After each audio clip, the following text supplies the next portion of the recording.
What is going on right now with FTX and everything that it touches is in one word: volatility. This includes the price of Bitcoin, the stability of stablecoins, the price of XRP, and is this a crypto trader's dream right now? We're going to be talking about what the fall of FTX is actually causing, some of what caused it, and what we could be looking at in the future.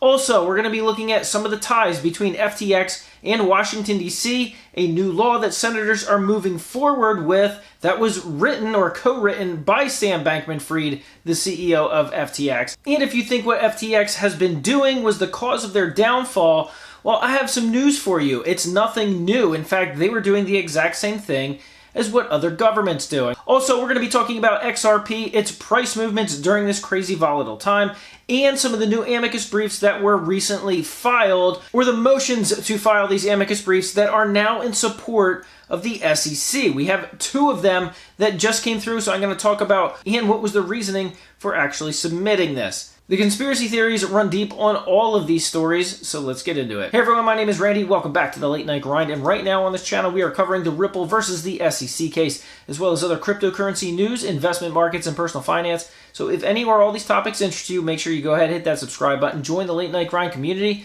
and if you do a couple of things, I'd appreciate it. Smash the thumbs up button and watch this video all the way to the end.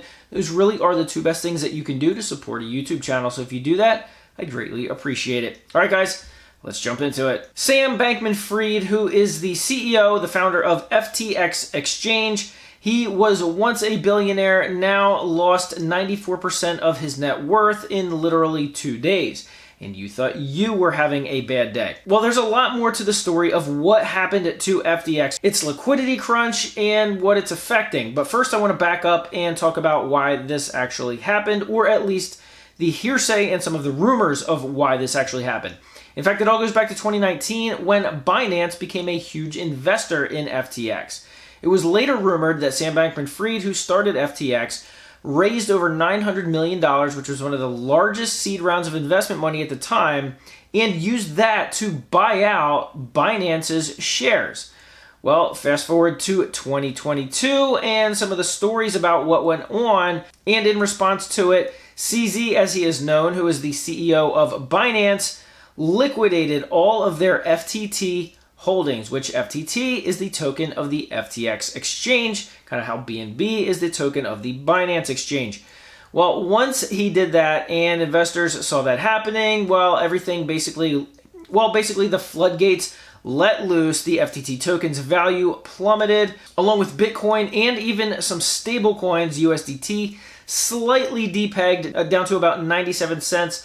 Briefly, it's supposed to be pegged to $1, which it is most of the time. But regardless, it caused a lot of instability, a lot of volatility in the market. And if you were a crypto trader and you know how to use the short button, well, it might have been a good day for you.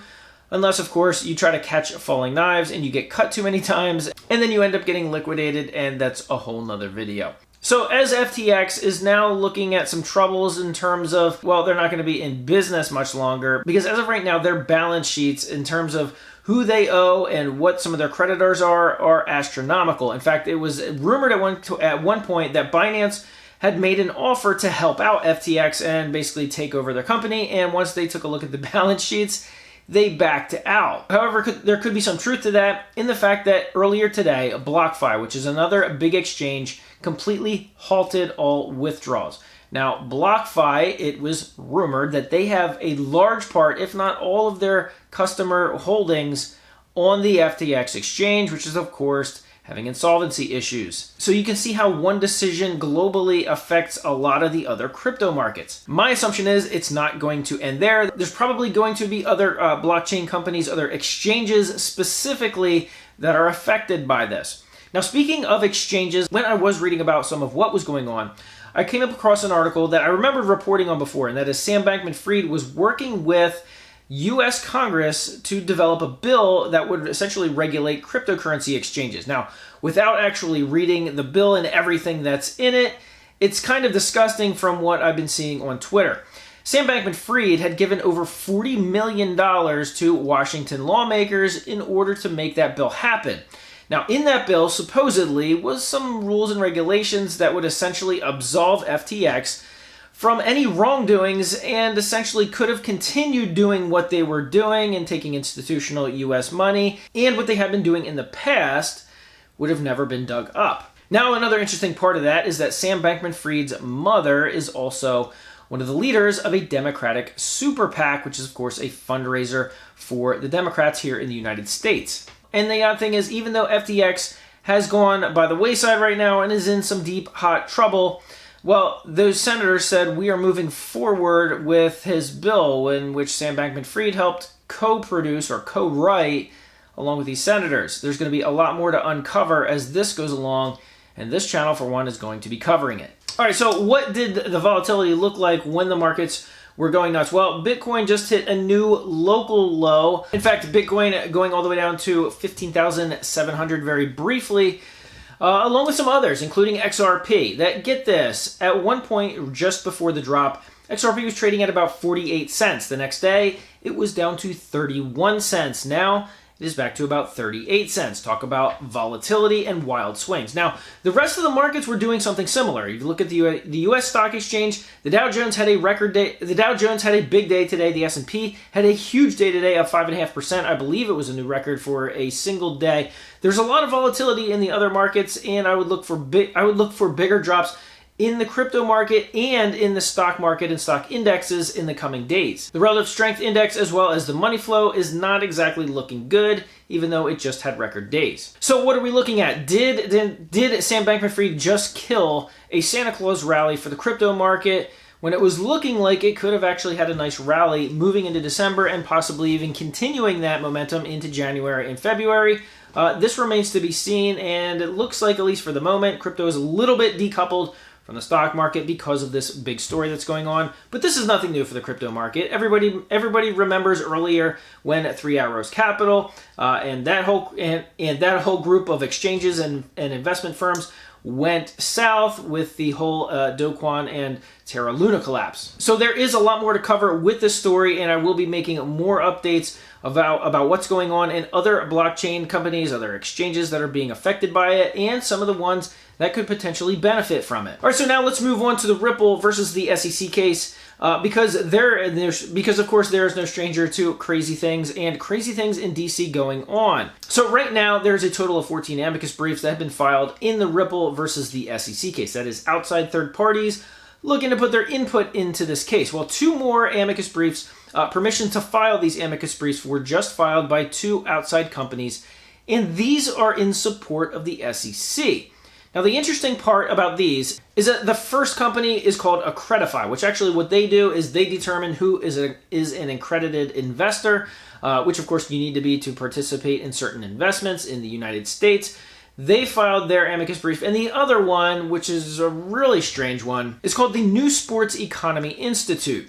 And if you read it, if you do a quick Google search and some of the other things that come up when you Google them, one of the things that you see is that they have no involvement in the crypto community as a whole, or really no involvement in crypto at all. But Fred Rispoli, who on Twitter is chiming into the Ripple versus the SEC case quite a bit, gave his opinion, his own legal thoughts on what this amicus brief could mean. In fact, he said from his analysis, it almost looks like the SEC had ghostwritten this amicus brief because it has some things in it that are just a little bit strange, almost alluding to the fact that they know they're losing this case and they wanted to set things up for the future. The other odd thing is that New Sports Economy Institute, well, their offices are right across the street from the SEC.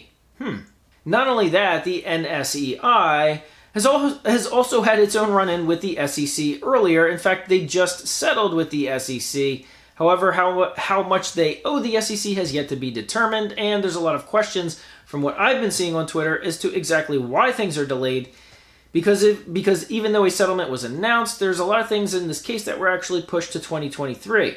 It's kind of a strange thing going on. Now, from what I've seen from Jeremy Hogan, John Deaton, and a few others, it looks like both of these briefs were kind of strange because they were extremely vague in their wording.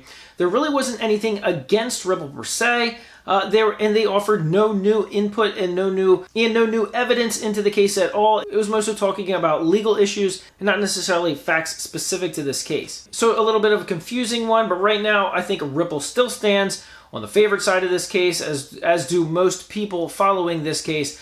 Even though the case against Library, which a lot of people that are cheering Ripple on in this case were hoping the Library would win its case against the SEC, it did not. Because it had some similar issues, and if you want to see some more information about it, you can go watch my previous video in which I cover that. So as we're moving forward, there is going to be a lot more that is uncovered by this FTX fallout, by the Sam Bankman-Fried fallout, by the ties that they have in Washington.